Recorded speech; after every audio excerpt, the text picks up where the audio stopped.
नमस्कार दोस्तों, आज की इस वीडियो में हम लोग पढ़ने वाले हैं formula of kinetic energy. Kinetic energy का जो फार्मूला हम लोग इसको कैसे डिराइव करना है काम करते हैं, ठीक ना। सबसे पहले हम लोग क्या कर रहे हैं, सपोज हम लोग को मान लेना है कि मान लीजिए कोई एक ऑब्जेक्ट है, ठीक ना। कोई ऑब्जेक्ट जिसका मास है एफ, जिसका मास है एम, और इसको हम लोग एफ फोर्स क्या करते हैं, एफ फोर्स को पुश कर रहे हैं काम करते हैं। जब हम लोग इस पर पुश कर रहे हैं काम करते देखते हैं कि कुछ ना कुछ डिस्प्लेसमेंट को कवर करे और यहाँ तक आया, ठीक ना। तो डिस्प्लेसमेंट को कवर कर उसको हम लोग एस मान लेते हैं, ठीक ना। और ये एफ फोर्स हम लोग क्या करें, इसको धकेल रहे हैं। तो शुरू में ऑब्जेक्ट रेस्ट में, तो इसका क्या हो जाएगा, इसका इनिशियल वेलोसिटी हो जाएगा 0, ठीक ना। तो इसका वर्क डन हम लोग निकालने का काम करेंगे। तो इसका वर्क डन क्या होगा, ये दोनों पैरेलल है, तो पैरेलल क्या है, इसका जो थीटा होगा, थीटा 0 डिग्री होगा, ठीक ना। तो इसका क्या हो जाएगा, इसका वर्क डन हो जाएगा फोर्स इंटू डिस्प्लेसमेंट हो जाएगा। और कॉस थीटा कितना हो जाएगा, कॉस थीटा यहाँ पे 0 डिग्री, तो 0 डिग्री है, तो कॉस 0 डिग्री का वैल्यू क्या होता है, 1 होता है, ठीक ना। तो यहाँ पे वर्क बराबर क्या होता है, डिस्प्लेसमेंट फोर्स इंटू डिस्प्लेसमेंट, ठीक ना।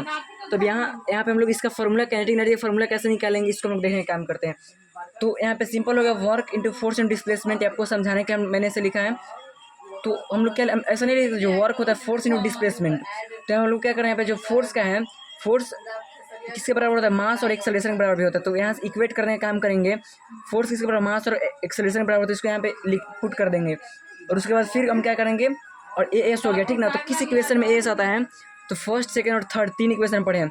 उस 3 इक्वेशन में 2as और vs² आता है, थर्ड इक्वेशन ऑफ मोशन है।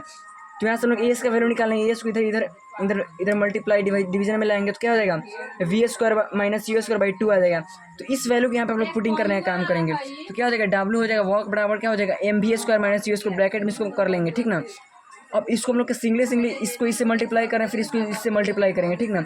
इसको mv² हो जाएगा, mv² हो जाएगा /2, इसको अलग अलग कर लेंगे, ठीक ना। और फिर इसको भी इससे मल्टीप्लाई कर लेंगे, तो mu²/2 हो जाएगा, ठीक ना। अब क्या करना है, अब ये दोनों को सिंगली निकाल लेना है, जैसे, ठीक ना। mv² हो गया, तो इसको हाफ mv² लिखना है, माइनस हाफ mu² लिखना है, ठीक ना। यहाँ तक समझ में आया, हाफ mv² हाफ mu², ठीक ना।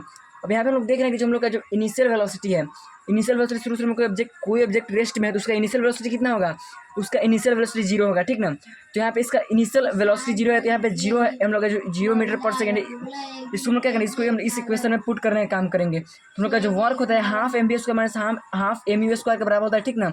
तो u की जगह पर 0 का स्क्वायर कर देंगे, ठीक ना। तो फॉर्मूला लोग क्या आ जाएगा, डब्ल्यू बराबर क्या हो जाएगा, हाफ mv²। तो हम लोग जानते हैं कि जो वर्क डन होता है, वर्क डन क्या होता है, work done change into kinetic energy. Work done होता है इस अलग अलग फॉर्म में भी क्या होता है, चेंज हो जाता है, इंटरचेंजेबली होता है, ठीक ना।